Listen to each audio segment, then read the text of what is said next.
백그라운치로 무슨 마약이다 이런 생각이 없었죠.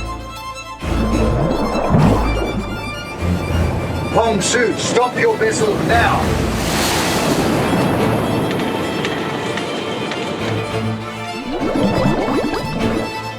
위대한 수령님께 기쁨을 드린다 이겁니다.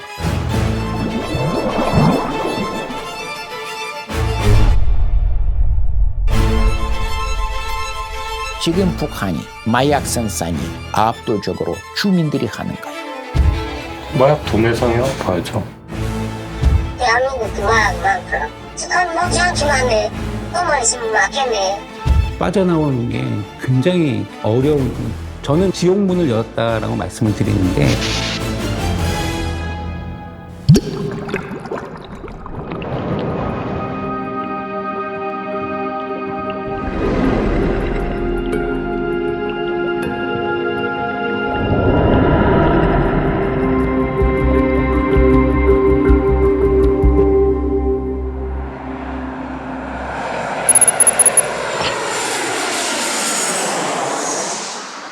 마약류 관리에 관한 법률 위반은 체포영장 집행합니다.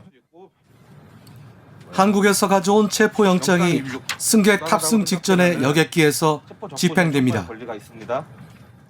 현재 위치는 캄보디아 프놈펜 국제공항이고 현재 한국 시간은 2시 6분. 11년 전 북한을 탈출한 직후 첫 인천행 여객기를 탔을 때 36살 최모 씨는 희망을 꿈꿨을지 모릅니다. 좌석에서 체포영장 집행합니다. 체포영장을 집행하는 데 있어서 변호인을 선임할 수 있고. 하지만 지금의 최 씨는 동남아시아 마약 밀수 조직원으로 인터폴 적색 수배가 내려진 국제 범죄자입니다.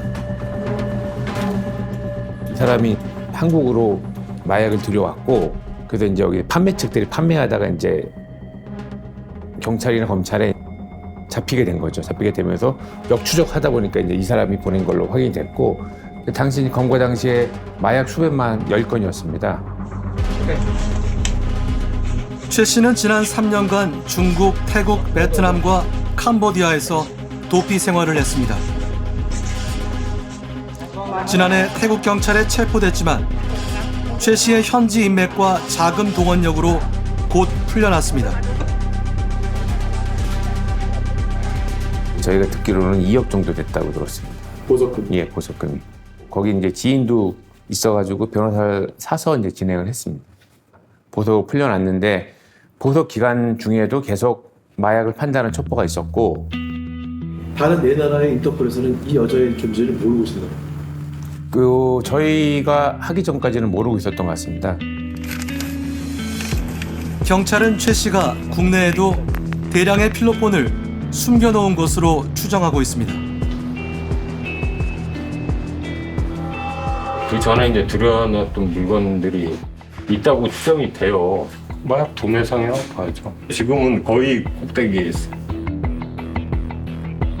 경찰은 2011년 한국에 온 최 씨가 필로폰 단순 투약자로 시작해 곧 중간 판매책으로 그리고 총 판매책이 됐다고 밝혔습니다.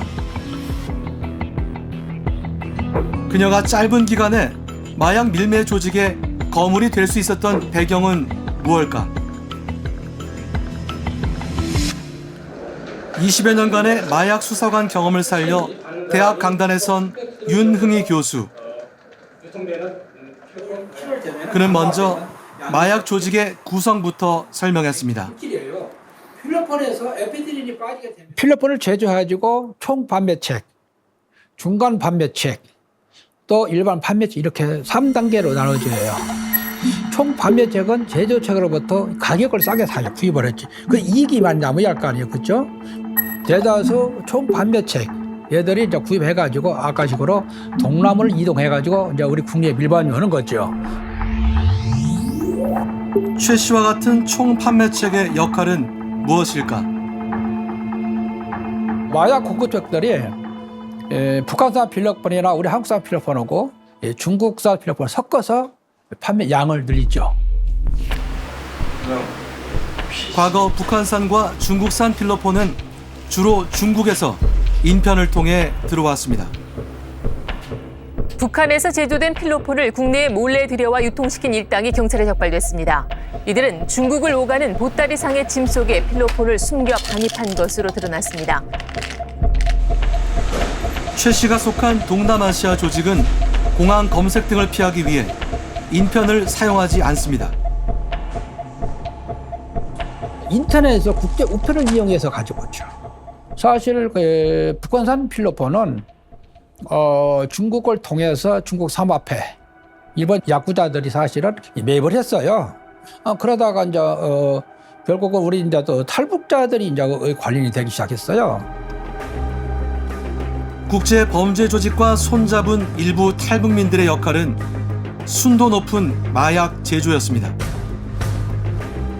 북한 함흥에는 화학 공업공사가 많이 있어요. 종업원들이 필로폰 제조하는 것을 알게 됐기 때문에 사실 가정에서도 제조를 하게 되는 것이죠. 북한산 필로폰이 그런 순도가 좋기 때문에 중국 시장을 거쳐서 우리 한국으로 많이 이제 밀반되고 있는 상태죠. 사회주의 국가인 북한에서 어떻게 마약이 시작된 것일까?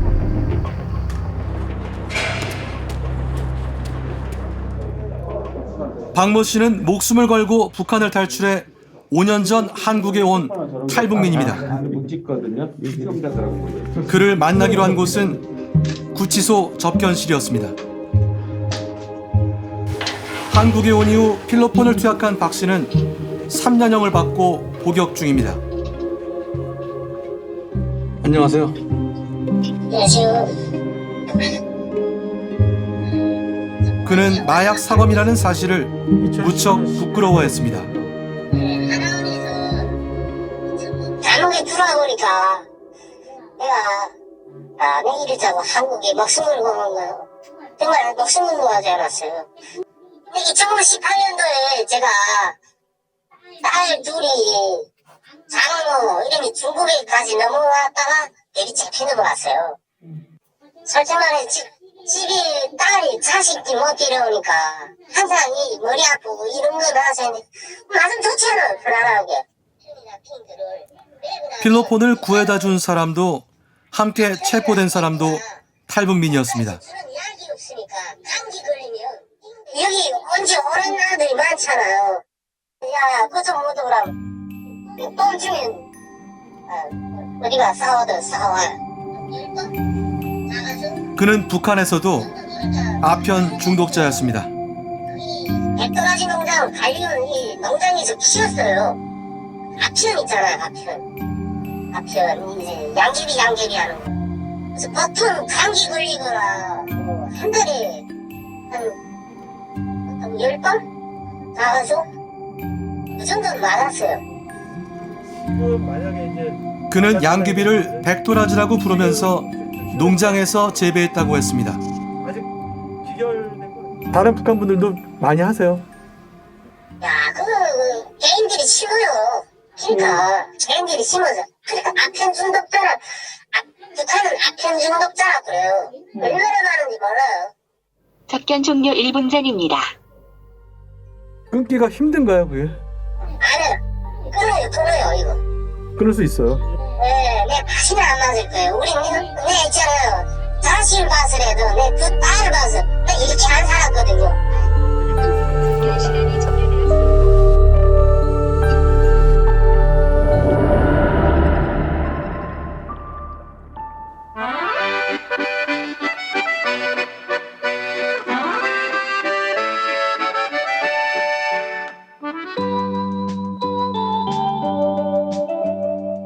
당의 농업정책 관철에서 올해 우리 앞에 어떤 전투적 과제가 제기됐는가?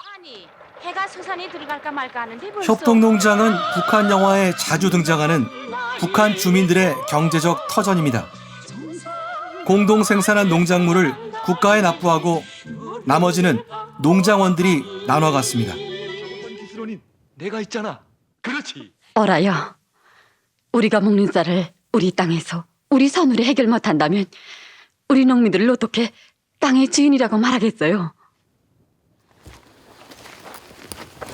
2008년 한국에 온 탈북민 이모 씨와 박모 씨는 협동농장 출신입니다. 이 씨는 중국 접경지역 협동농장의 관리위원장, 즉 최고 책임자였습니다. 협동농은 여럿이 모아서 하는데 국가에서 계획을 줘요. 심으란 거 아니시고 다른 거 심어 솔직히 박탈. 계획도 인정 안 해주고 상품도 없고. 어느 날 받은 생산 계획은 이 씨를 놀라게 했습니다. 85년도에 우리는 받았거든요. 너 농장은 다음해부터 백도라지를 30정도 이어라. 그때는 무슨 백도라지로 무슨 마약이다 이런 생각이 없었죠. 먹는 도라지 있잖아요. 그걸로 알았거든요. 백도라지라 하니까 이게 꼬지 하얀 꼬지니까 아 이게 약담되구나 하는 거 알았지. 백도라지는 북한 당국이 양귀비에 붙인 이름이었던 겁니다. 어떤 건 이 주먹띠만 커요. 안전면도 칼로 손에다 이렇게 딱 끼고 찜이 누른 게 나와요. 그러면 그 나무 칼로 같은 걸로 굵어요 이렇게. 학생들이 나와서 한 겹씩 쫙 열이 서서 나가면 따거든요. 그거 다 농장도 우리 걷어요. 걷어서 다 그 봉인해서 위에다 보내요. 외화, 즉 달러를 벌기 위해서라고 했습니다. 그거를 이제 나라제약공장에 가져가서 그거를 가지고 연산 머리핀을 만들어서 연산 머리핀 불만 가지고 결국은 머리핀 주사약을 만들고 그렇게 해서 해외 수출한다고. 정부에서 달라머리 하는 거 외화머리. 농장 옥수수 주민들도 양귀비를 재배했습니다. 얘네들이 샌다고요 와서. 북한 사람들 다 알아요. 특히 대장염이 염증이 왔을 때 집필이에요, 우리. 집집마다, 하얀 건 못 심고, 붉은 거, 꽃이 붉게 피는 거, 분홍, 이런 거는 심었어요, 집집마다. 10폭 이상 또 못 심게 했으니까. 구치소에서 만난 박 씨의 말 그대로였습니다. 북한 사회에서 아편 중독은 빠지기 쉬운 함정과도 같습니다. 북한 사회에서 그런 양귀비, 아편계 마약들을 접하는 거에 있어서 거부감은 없는 것은 분명한 것 같습니다.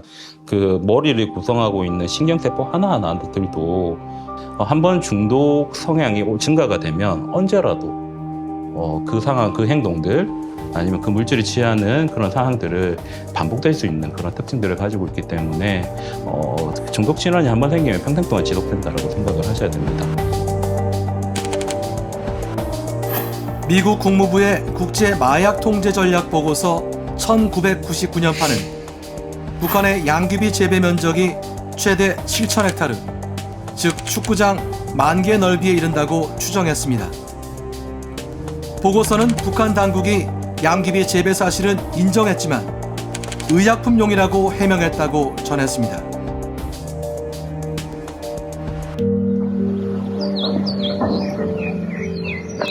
지난 5월 중국 쪽에서 바라본 함경북도 무산군. 평화로운 풍경과 달리 긴장감이 부쩍 높아졌습니다. 중국공안한테 있죠, 거기. 쭉 섰어요, 그래서. 지금은 거기에 병이 진에 심해가지고, 우리 여기서 나와도 못 가요. 가는 곳마다 붙어있는 한글과 한자로 된 밀입국 금지 경고문.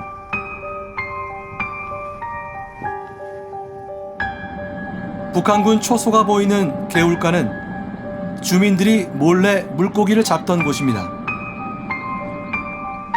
지금 저 쪽에서 그 망하게 들어서는 그것은 총성했다 이래가지고 지금 그것은 거기를 못 찾게 돼. 무산군은 원래 중국과의 교류가 활발한 곳이었습니다.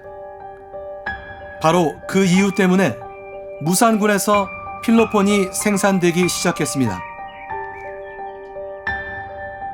저기 그 무산 그쪽에서 마약을 만들기 시작했어요. 그때는 아편이 아니고 그때는 이제 저 아이스 중국 쪽으로 다 넘겼어요.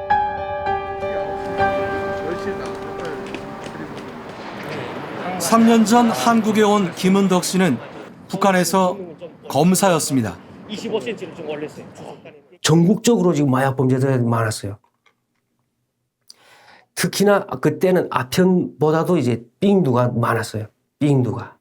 어떤 놈 새끼는 지금 억류실에다 였는데 검사 동지 삥두 요만큼만 좀 주십시오 이런단 말이야. 그게 정신 나간 놈이라 정신 나간 놈이. 사회주의 국가인 만큼 마약 사범은 엄벌에 처해지지 않았을까. 실제로 북한 형법은 마약 사범을 최고 사형에 처하도록 규정하고 있습니다. 구치소의 박 씨와 같은 아편 중독자는 어떤 처벌을 받는지 물었습니다. 그래서 내가 그런 걸 좀 잘 피를 봐서 그래. 대부분 어떤 형을 받나요? 무거운 형 받나요? 제가 있을 때는 김 씨의 대답은 의외였습니다. 법은 그렇게 규정됐지만 사람들 그렇게 처리는 하지 않았어요. 기본적으로 치료를 해서 내보내는 걸 기본으로 당해서 그렇게 조치를 취했어요. 관대한 처벌에 그치지 않고 공범자가 되는 경우도 있습니다. 경찰들이 여기 경찰들이 와서 바로 가서 조금씩 좀 달라고 가져가요. 어디 가요? 경찰이 같이 왔는데 뭐. 북한의 마약관리법은 어떨까?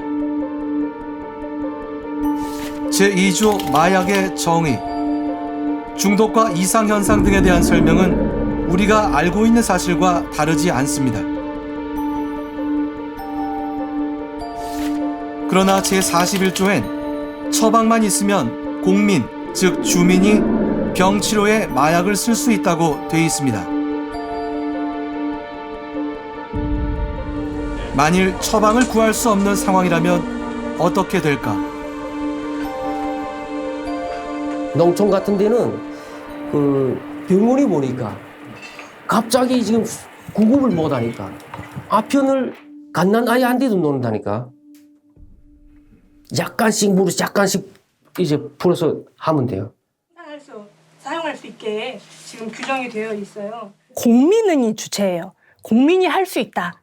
마치 어떻게 보면은 집에서 어떤 필요에 의해서 쓰는 것은 허용될 수도 있다는 굉장히 큰 여지를 두고 있는 것이고, 법의 취지를 설명한 제1조는 마약의 생산과 공급, 보관과 이용, 그리고 수출입 제도를 거론하며 효과적으로 이용해야 한다고 규정합니다. 그러면서 제4장 전체를 마약의 수출입 사항에 할애하고 있습니다. 반면 중독 또는 오남용에 대한 구체적 경고나 금지 규정은 찾아볼 수 없습니다. 우리나라의 마약류 관리법의 경우에는 개인의 어떤 오남용, 마약류 오남용에 대한 문제, 또 국민 보건에 관한 문제로 접근을 하고 있는 반면에 북한의 마약류 관리법은 그런 부분보다는 경제 계획에 따라서 무역 질서에 맞게 마약을 제대로 공정에 맞게 잘 생산해내고 유통하는 것에 관점이 주어져 있다고 하겠습니다. 김 씨는 우리나라에서 종종 벌어지는 환각 상태에서의 범죄가 북한에도 있다고 했습니다. 한 집에서 아이들 어느이를 둘 죽이고 할머니까지 죽이고 이 집 며느리가 달아난 걸 잡았어요. 빙도로 해가지고 정신이 돌아가지고 칼부 가자고 압록강에 들어선 거 다 잡았어. 그 연애.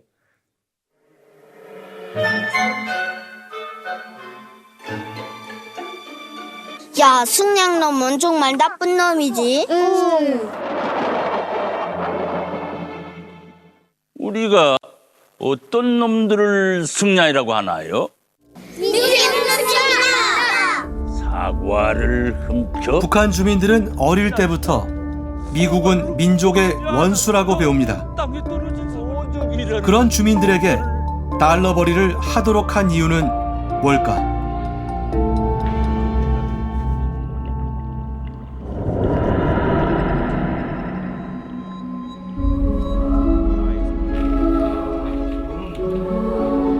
전직 북한 외교관으로 주 영국 북한 공사를 지내다가 2016년 한국에 온 태영호 의원.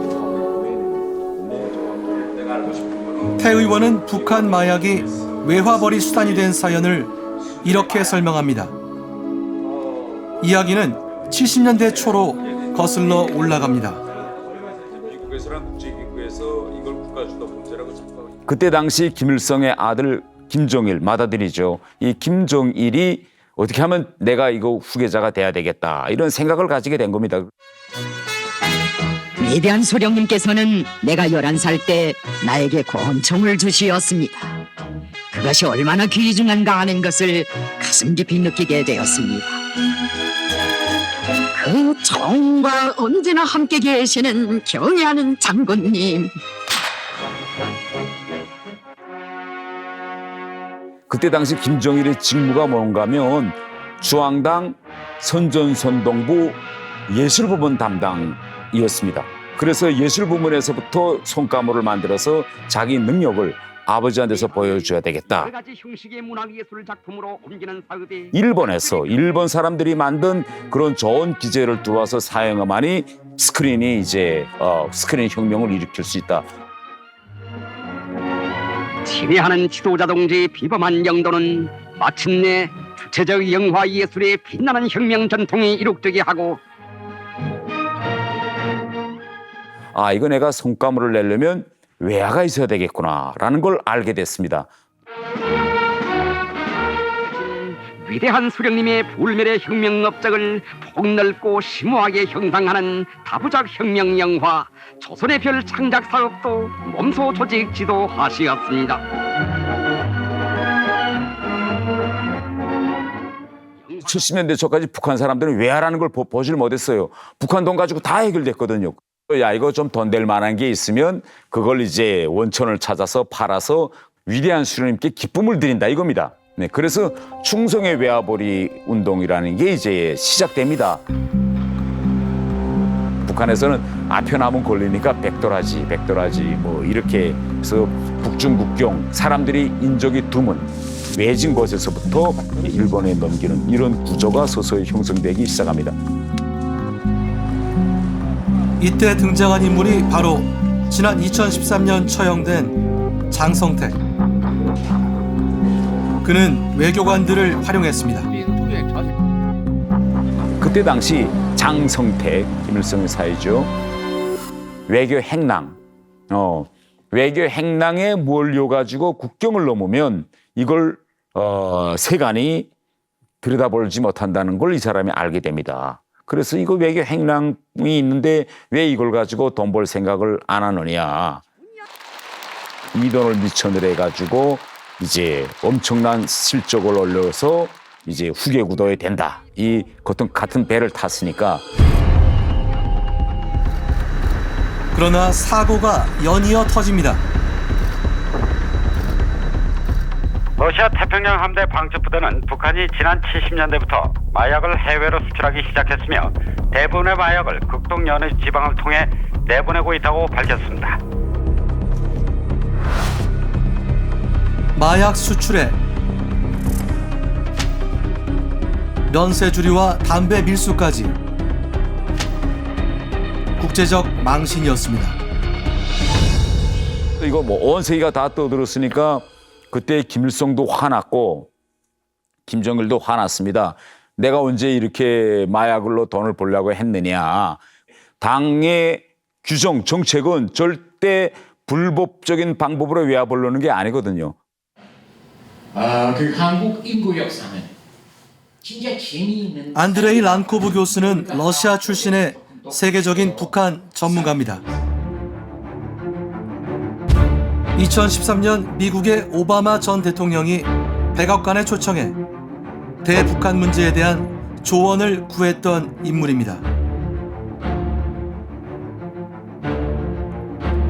랑코브 교수는 북한 등 아시아 지역의 마약의 역사가 우리가 아는 것보다 뿌리가 더 깊다고 설명합니다. 원래 필로폰은 일본과 한국에서 식민지 시대 합법적으로 약국에서 팔았습니다. 이것은 산표입니다.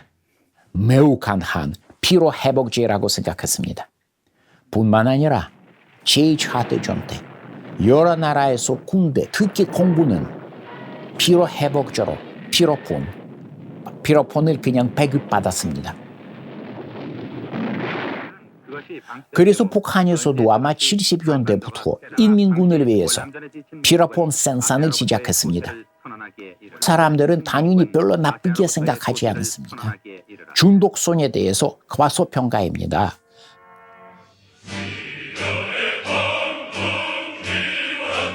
(1994년) 김일성 사망 이후 북한의 경제적 위기와 식량난이 닥치면서 고난의 행군이 시작됩니다. 사실은 고난의 행군 시기가 지나서 이게 사회적으로 북한에서 이게 돈이 있어야 살겠다. 돈이 없어 죽는 거는 뭐 어떻게 하겠냐. 남들이 다 하는 이런 거 해가지고서는 돈을 못 버는 거예요. 오직 마약을 해야만 돈을 벌고. 이날 흥남 제약공장 건설 종용에 대해서도 여해하신 위대한 장군님께서는 다른 공장에서 사람이 죽어가는데 그래 이 사람이 야 우리 죽을 거 뭐 있느냐 빙도라도 생산해서 팔아서 먹고 살아야지. 공장에서 이제 마약 생산할 때는 연기가 나갑니다. 그러면 굴뚝에서 연기가 나갈 때는 온 주변 사람들이 야 마약 생산되느라고 걱정한 게 아니라 야 이번 달 또 식량 주겠구나 다 좋아하는 겁니다 이거. 경애하는 장군님께서는 제약공장의 본부기 공장으로 꾸려야 한다고 강조하셨습니다. 하지만 전통적 우방인 중국과 러시아조차 북한의 마약 생산을 비난하기 시작합니다.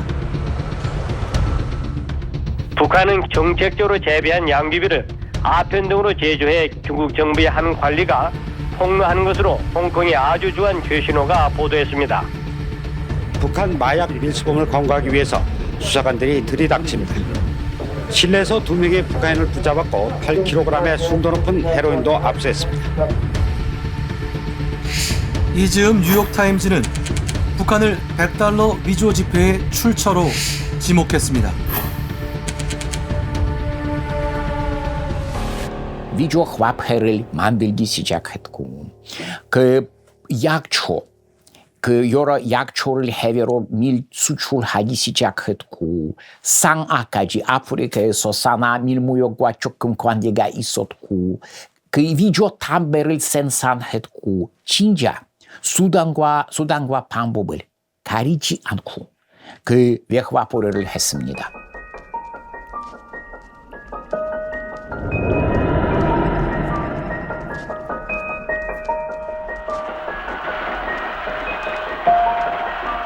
북한 마약은 해방 이후 대한민국에도 그늘을 들이웠습니다. 좌우 대립이 극심했던 1949년 당시 신문 기사에서도 등장합니다. 남한의 아편밀송이라는 제목의 기사. 북한 노동당이 남한으로 대량의 아편을 들여왔다는 내용입니다.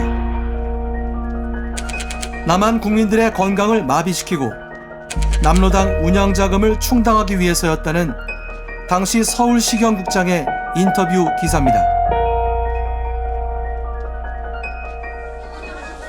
전후인 1955년에는 남한의 마약 3분의 2가 북한 등에서 밀수되고 있다고 보도합니다. 당시 한국에도 아편은 만연해 있었습니다. 19세기 말부터 조선시대부터 가끔 약품처럼 이용했습니다. 사실상 그냥 집에서 만든 모핀이라고 할 수 있습니다. 1961년 5.16 군사정변 후 마약은 조국 근대화를 가로막는 사회 악이었습니다. 또한 정부는 국민 보건을 저해하고 자신을 망치게 하는 마약 사범을 단속, 지난 5년 동안에만도 무려 18,000여 명을 검거했습니다. 국민들을 하나의 생산력으로 바라보고 그래서 그 생산력이 손실되지 않는 어떤 차원에서 이걸 좀 통제해야 된다라는 측면에서 마약을 봤다는 거죠.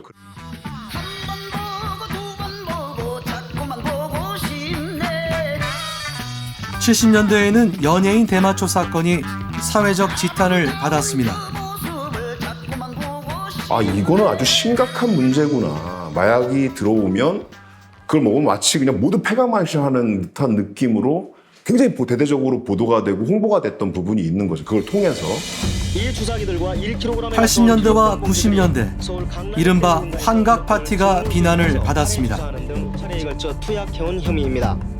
환각제인 필로폰을 복용해오던 영화배우, 탤런트, 운동선수 등 63명이 잡혀서 연예인 11명이 상습적으로 대마초를 피우다가 검찰에 적발됐습니다. 오늘 구속된 사람들은 모두 인기 절정의 가수들이라는.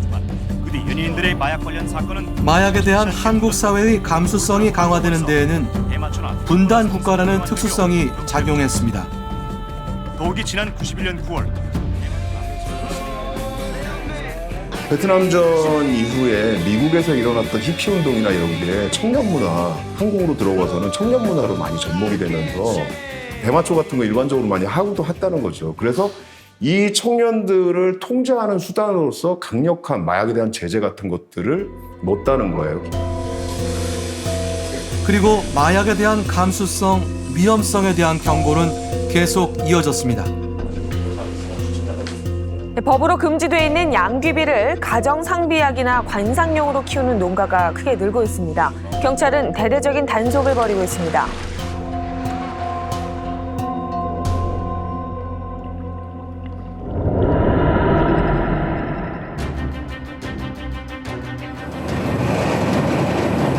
Hong-Soo, stop your vessel now.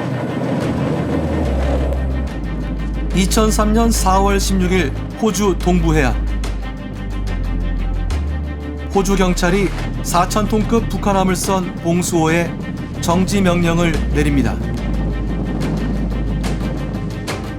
Hong-Soo, if you do not stop or alter course, we will use all measures necessary to stop you.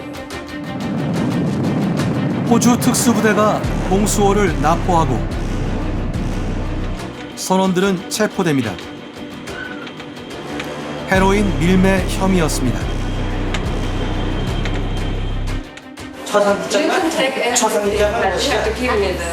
This will go with him to the station. Do you agree that we've taken these from you? 이게 본인 몸에서 나오는 거 맞죠? 내 심장이야. 이렇게 한명이 먹었어. 또 내가 죽는데. 호주 경찰이 압수한 헤로인은 125kg, 1억 1,000만 달러로 추산되는 양이었습니다. 바로 호주까지 마약을 배달하는 거 당연히 북한 국가의 북한 특무기관이 공작입니다. 호주까지 갈 수 있는 원안으로 갈 수 있는 배는 다 국가배입니다. 당연한가요? 국가배뿐만 아니라 보이소는 감시하는 배입니다. 미국은 당시 봉수호에 북한 노동당 비서가 타고 있었다고도 분석했습니다.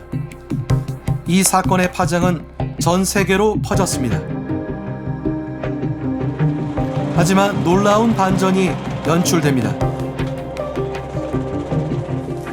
사건 발생 3년 뒤인 2006년 3월 호주 재판부가 북한 선원 30여 명에 대해 증거 불충분으로 무죄 판결을 내린 겁니다. 북한은 이 사건 배후에 미국이 있다며 공식 사죄를 요구했습니다.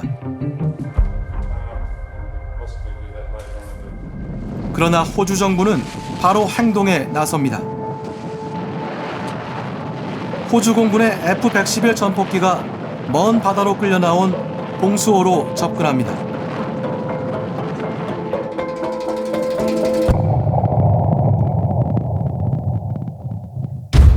갑자기 전폭기가 미사일을 발사하고 피격된 봉수호는 연쇄 폭발을 일으킵니다. 화염과 연기에 휩싸인 채 끝내 바닷속으로 침몰했습니다. 당시 호주 외무장관은 마약 밀매 개입을 중단하라는 경고라며 북한을 강하게 비난했습니다. 사실상 그 공군 연습을 했습니다. 하지만 그 속반된 것은 주로 그 호주 민주국회이다. 증거가 없어서, 증거가 제대로 찾을 수 없어서 어쩔 수 없이 속반했습니다. 선원들의 무죄 석방에도 불구하고 봉수호 사건은 수십 년간 제기되어 온 북한의 마약 밀매 의혹을 재확인시켰습니다. 만거역적인 장성택을 혁명의 이름으로 인민의 이름으로 공화국형법 제60조에 따라 사형에 처하기로 판결하였다. 김일성의 사위, 김정일의 매제이자 북한 최고 권력자 김정은의 고모부. 권력 실세 장성택의 혐의는 반당 반혁명이었습니다. 사형 판결 나흘 전 공개된 혐의 중 하나는 더 큰 충격이었습니다. 사상적으로 병들고 극도로 안일 해견대로부터 마약을 쓰고 당의 배려로 다른 나라의 병치료를 가 있는 기간에는 외화를 탕진하며 도박장까지 찾아다니었다. 수십 년간 마약 밀매로 달러를 벌어다 준 그에게 치욕스런 마약 혐의를 더 씌웠습니다. 만경대 구역에 우리 말하면 우산, 우산 공장이라는 걸 만들어서 자꾸 그리 크지도 않습니다. 그 우산 공장에 완전히 철통 보안을 하고 거기서 이제 마약을 생산한 거죠. 랑코브 교수는 북한 권력 내부의 시각이 서서히 변화되어 온 결과라고 분석합니다. 북한이 마약 밀 수출함으로써 얻은 돈이 작은 돈이 아니지만 그들이 70년대 희망했던 돈이 아닙니다. 희망 만큼 많이 벌지 못했습니다. 반대로 국가 위신은 매우 심한 타격을 받고 있었습니다. 그들은 이것이 다 거짓말, 도발이라고 주장하지만 그 말을 믿는 사람이 세계에 없었습니다. 누구든지 이것은 북한이 하는 일은 잘 알았습니다. 봉수호 사건 이후부터는 가시적 변화가 나타나기 시작했습니다. 그 친구는 나는 제약공장에서 일했던 친구예요. 그 친구가 싹 철폐하고 지금은 뭐 무조건 그래서 김정은이가 무조건 마약꾼 나는 무조건 잡아서 들쳐내라 이래서 사탕제를 하는데 북한의 이런 변화는 미 국무부 보고서에도 반영됐습니다. 2008년 보고서는 북한의 마약 밀매가 급격히 감소했고 북한이 유엔 마약 협약에 가입했다는 점을 적시했습니다. 이듬해에는 최근 6년간 보고된 마약 밀매 사례가 없었다며 북한 당국이 마약 밀매 개입을 포기한 것 같다는 관측도 실었습니다. 급기야 2018년 이후 보고서에선 북한 항목이 아예 사라집니다.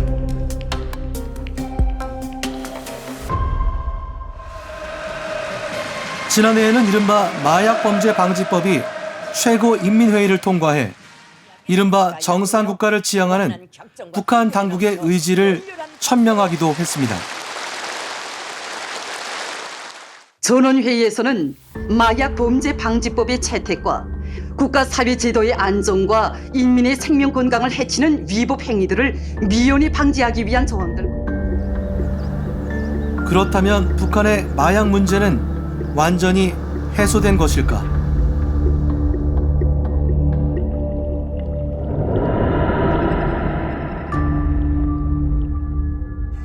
그동안 의혹이 끊이지 않던 북한 마약 밀매 조직의 실체가 탈북자를 통해서 처음으로 확인됐습니다. 이 탈북자는 자신을 북한의 마약 조직인 맹수패의 조직원이라고 밝혔습니다. 협동 농장에서 생산되는 아편, 헤로인 이런 것들을 다 취합을 해서 중국으로 밀반출할. 북중 접경 지역에 교회를 세우고 20년 넘게 북한 선교를 해온 박용배 목사는 지난 2006년 자신의 교회가 보호해준 한 여성의 사진을 보여줬습니다.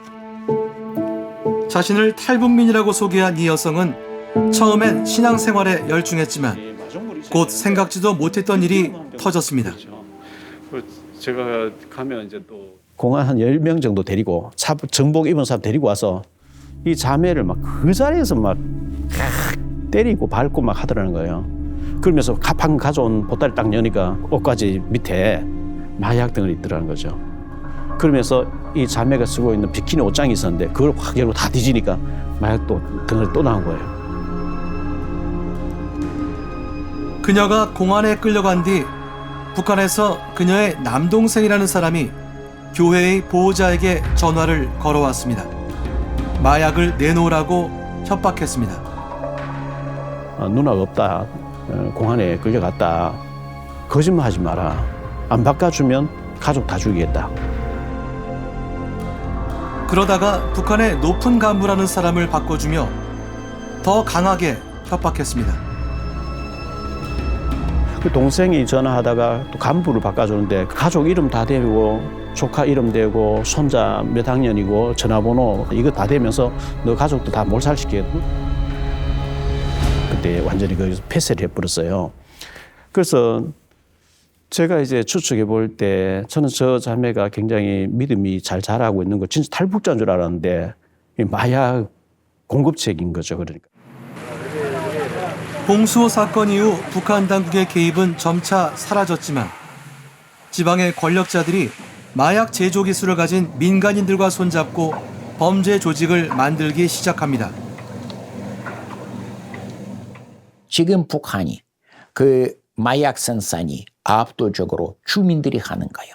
어느 정도 사유화, 민영화라고 할 수 있습니다.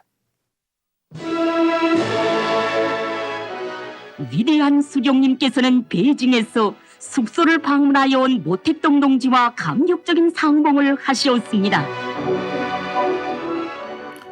북한의 오래된 우방인 중국은 북한이 국경 지역에 마약을 유통시켜도 비교적 관대하게 처리해 왔습니다.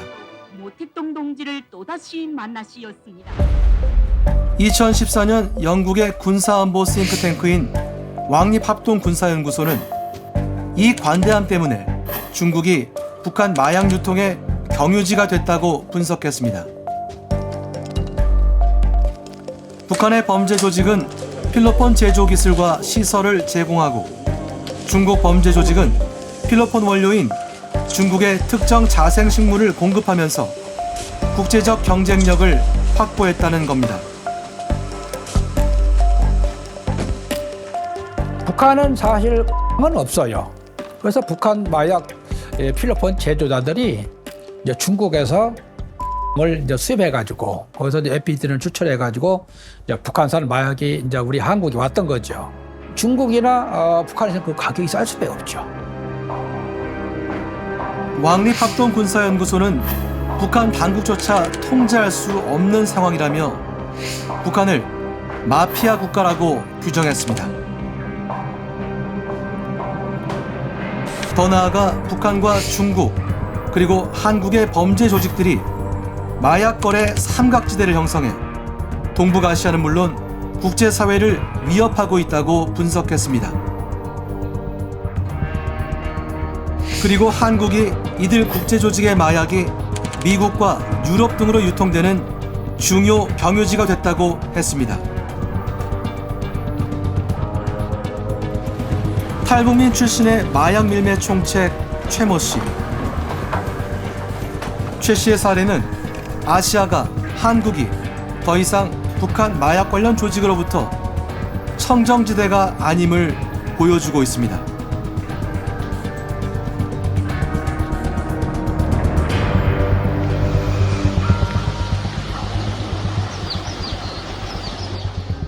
북한이 대동란이라고 부르는 코로나19 발생 이후 북중간 국경은 봉쇄됐지만 탈북 행렬은 계속되고 있습니다. 최근 이 여성들은 서너 살짜리 아이들까지 데리고 북한을 탈출했습니다. 그러나 중국에서 제3국으로 가질 못해 감시를 피해 숨어 지내야 합니다.